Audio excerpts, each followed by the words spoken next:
नमस्कार। आज हम सुनेंगे कलंक चतुर्थी की पवित्र कथा और जानेंगे स्यमंतक मणि की कहानी, जिसमें भक्ति, सत्य और ईमानदारी का महत्व दिखता है।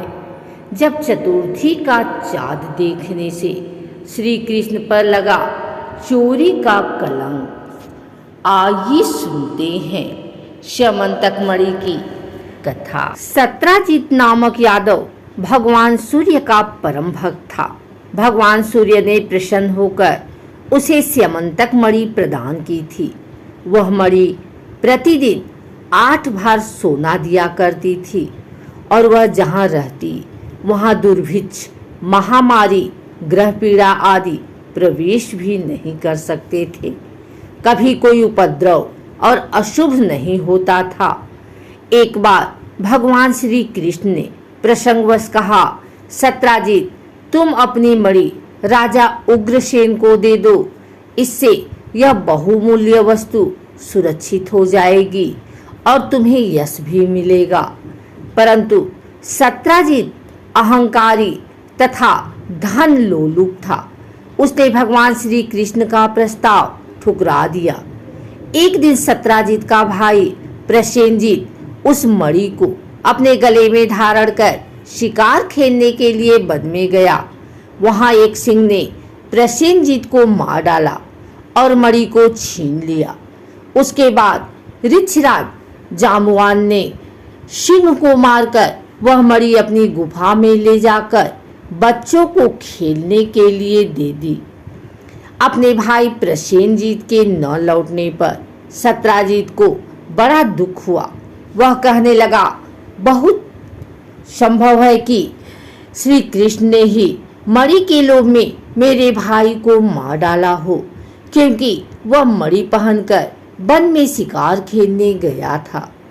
जब श्री कृष्ण ने सुना कि सत्राजित मुझे ही कलंक लगा रहा है, तब वह उसे धो डालने के उद्देश्य से प्रसेनजित को ढूंढने नगर के कुछ गणमान्य नागरिकों को लेकर वन में गए। खोजते खोजते उन्होंने देखा कि जंगल में किसी सिंह ने प्रसेनजित और उसके घोड़े को मार डाला है। जब सिंह के पैरों के निशान देखते हुए वे लोग आगे बढ़े तो देखा कि एक ऋक्ष ने सिंह को भी मार डाला है। ऋक्ष के पद चिन्हों के निशान देखते हुए सब गुफा तक पहुँचे। भगवान श्री कृष्ण ने सब लोगों को बाहर ही बिठा दिया और अकेले ही घोर अंधकार से भरी हुई ऋक्षराज जाम्बवान की भयंकर गुफा में प्रवेश किया। वहां उन्होंने देखा कि श्रेष्ठ स्यमंतक मणि को बच्चों का खिलौना बना दिया है। भगवान श्री कृष्ण जैसे ही मणि लेने के लिए आगे बढ़े, अचानक क्रोधित होकर जाम्बवान सामने आ गए। उस समय उन्होंने भगवान की महिमा और प्रभाव का ज्ञान भी नहीं देखा था, इसलिए वे भगवान श्री कृष्ण से घमासान युद्ध करने लगे। भगवान के घूंसों की चोट से जाम्बवान के शरीर की एक एक गांठ फूट गई। पूरे 28 दिनों तक युद्ध चलता रहा। जाम्बवान का शरीर पसीने से लथपथ हो गया, उत्साह जाता रहा। अंत में उन्होंने भगवान श्री कृष्ण को पहचान लिया और कहा, प्रभु, मैं जान गया कि आप ही पुराण पुरुष भगवान विष्णु हैं। मुझे पराजित करने की क्षमता किसी साधारण मनुष्य में नहीं हो सकती। आप विश्व के रचयिता ब्रह्मा आदि को भी बनाने वाले हैं। अज्ञानवश हुए मेरे अपराध को आप क्षमा करें। भगवान श्री कृष्ण ने कहा, ऋक्षराज, हम मणि के लिए ही तुम्हारी इस गुफा में आए हैं। इस मणि के द्वारा मैं अपने पर लगे झूठे कलंक को मिटाना चाहता हूँ।